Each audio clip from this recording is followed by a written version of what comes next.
बच्चे, कैसे हैं आप लोग? आई होप कि आप लोग बहुत अच्छे होंगे। तो प्रीवियस वीडियोज में बच्चे हम लोग समझे थे कि how to prepare a ledger.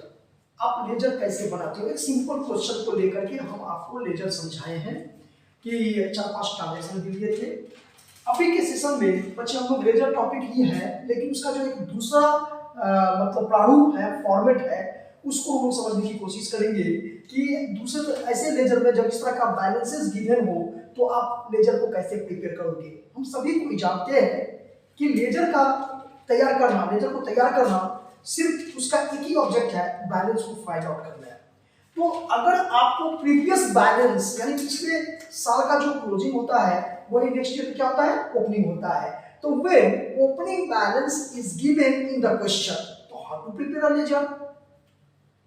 बात है समझ में कि जब आपको ओपनिंग बैलेंस क्वेश्चन में दी हुई हो और आपको कहे कि क्लोजिंग बैलेंस को क्या करना, फाइंड आउट करना, तो आप उस कंडीशन में लेजर कैसे तैयार करोगे। और साथ ही साथ कुछ ट्रांजैक्शन भी देगा, जैसे कि आप देख सकते हैं यहाँ पर क्वेश्चन में कि क्वेश्चन ये कर रहा है कि on 1 September 2023 the following were the ledger balances of Shriram laboratories.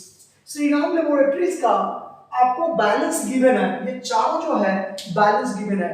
बच्चे कभी कभी तो क्वेश्चन में क्लियर ही लिख देता है कि ये डेबिट बैलेंस है, ये क्रेडिट बैलेंस है, लेकिन अगर आपको क्लियर मेंशन नहीं हो कि कौन डेबिट बैलेंस होता है और कौन क्रेडिट बैलेंस होता है, तो आप माइंडसेट करना।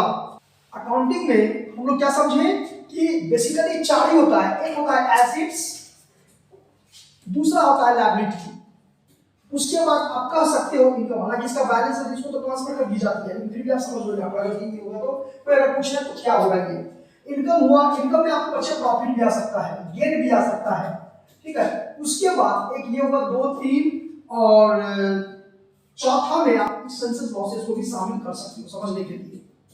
ये देखो तो क्वेश्चन में ये दो जो डिजिट है इनकम और एक्सपेंसेस, इसको तो हम लोग ट्रांसफर कर देते हैं, क्लोजिंग एंट्री दे देते हैं कि डायरेक्ट एक्सपेंसेस है तो ट्रेडिंग अकाउंट में और इनडायरेक्ट एक्सपेंसेस है तो प्रॉफिट एंड लॉस। अगर मुझे ग्रॉस प्रॉफिट फाइंड आउट करना है तो वहां पर हम डायरेक्ट एक्सपेंसेस डायरेक्ट इनकम को लेते हैं। तो ये चीज याद रखना है कि इनकम एक्सपेंसेस का जनरली बैलेंस फाइंड आउट नहीं किया जाता है, उसका जो बैलेंस होता है उसको हम इनकम स्टेटमेंट में क्या करते हैं, ट्रांसफर कर देते हैं। क्यों करते हैं, क्योंकि मुझे वहां पर प्रॉफिट और लॉस की जानकारी को प्राप्त करना है। यहाँ इस डॉक्यूमेंट में क्लियर है, इसमें कोई प्रॉब्लम नहीं है। प्रॉब्लम बैलेंस जो होता है बच्चे बेसिकली वो यही दो होता है, एसेट्स एंड लायबिलिटीज। और वी नो दैट अगर एक क्वेश्चन आपसे पूछा जाए कि what are the differences between assets and liabilities, तो बच्चे वहां पर भी ये डिफरेंस करता है कि assets has shown debit balance but liability has shown credit balance. All assets जो है वो बैलेंस शीट के राइट हैंड साइड में शो किया जाता है, जबकि लायबिलिटी जो है whereas liabilities has shown on the left hand side of the balance sheet। क्योंकि ये पोजीशनल स्टेटमेंट का पार्ट है, यहाँ दोनों डेटा को आप देख सकते हो बच्चे।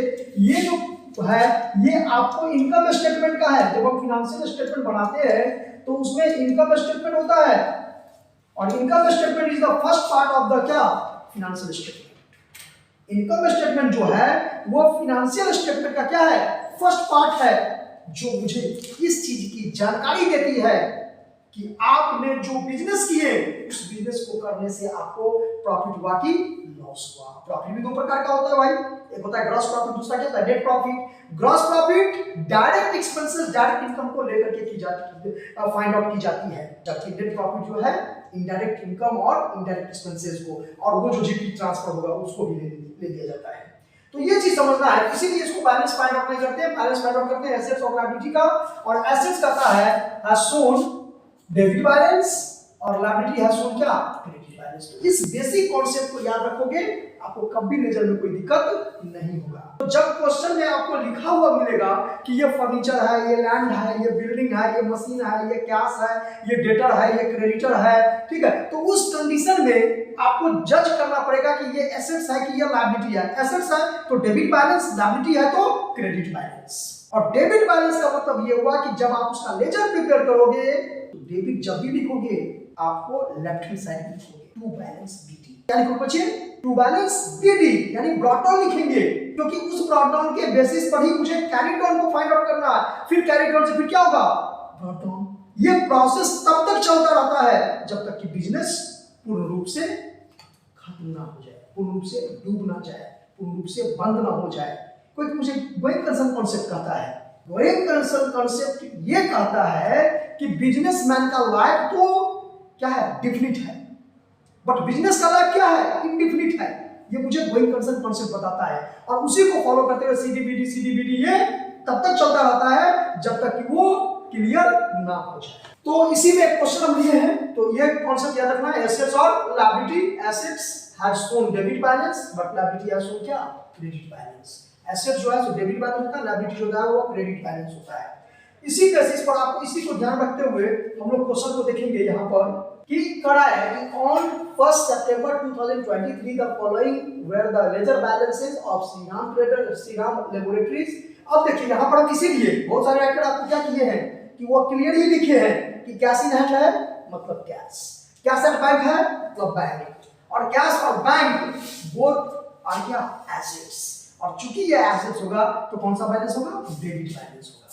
ये देखिए ये दोनों हो जाएगा आपका डेबिट बैलेंस, और इसमें तो लिखना ही पड़ेगा ये जो विमल है, क्योंकि नाम दोनों चीज होता है, डेबिट बैलेंस भी होता है और क्या, क्रेडिट बैलेंस भी होता है। तो इसमें भी आपको रखेगा, क्योंकि आप देख सकते हैं कि आप सोल्ड गुड्स फॉर कैश यहाँ ये फॉलोन है। विमल भी आई थिंक यहाँ पर डेबिट बैलेंस को हम एज्यूम कर लेते हैं, ये डेटा होता है।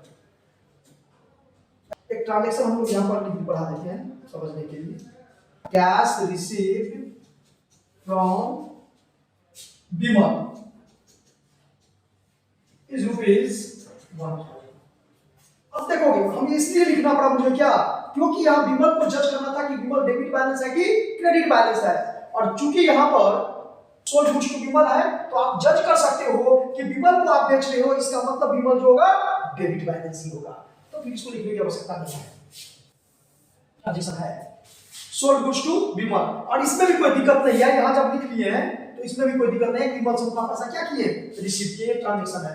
अब कर है इस क्वेश्चन को, पूरे ट्रांजैक्शन है, बैलेंसेस है, तो कर है डायरेक्ट आपको लेजर फाइंड आउट करके बैलेंस को, क्लोजिंग बैलेंस को क्या करना, फाइंड आउट करने के लिए कर है question. Cash in hand means क्या, कैश, और कैश एट बैंक मींस क्या, बैंक। तो जब भी कभी भी क्वेश्चन इस तरह का लैंग्वेज लिखा हुआ है, सेंटेंस लिखा हुआ है कि कैश इन हैंड रुपीस 500, तो आप समझ लेना उसको जनरलाइज नहीं करना है, वो क्या है, बैलेंस को इंडिकेट करता है, बैलेंस को शो करता है।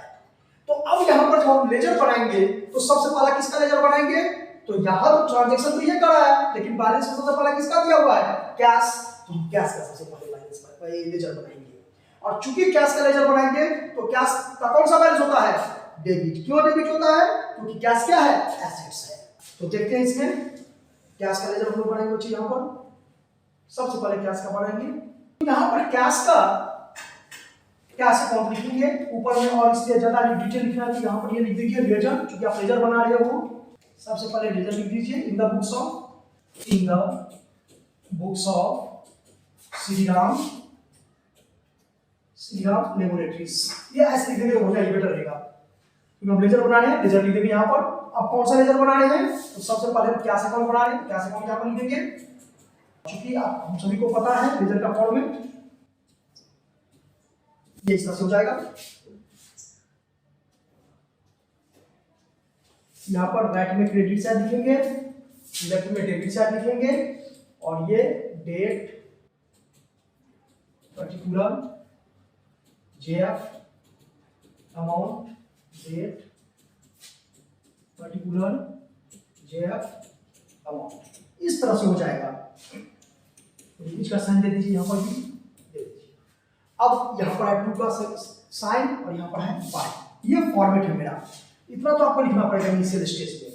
अब देखना है कि चूंकि कैश अकाउंट बना रहे हैं तो कैश का क्या बैलेंस पहले से फाइंड आउट है, पहले से दी हुई है ओपनिंग बैलेंस।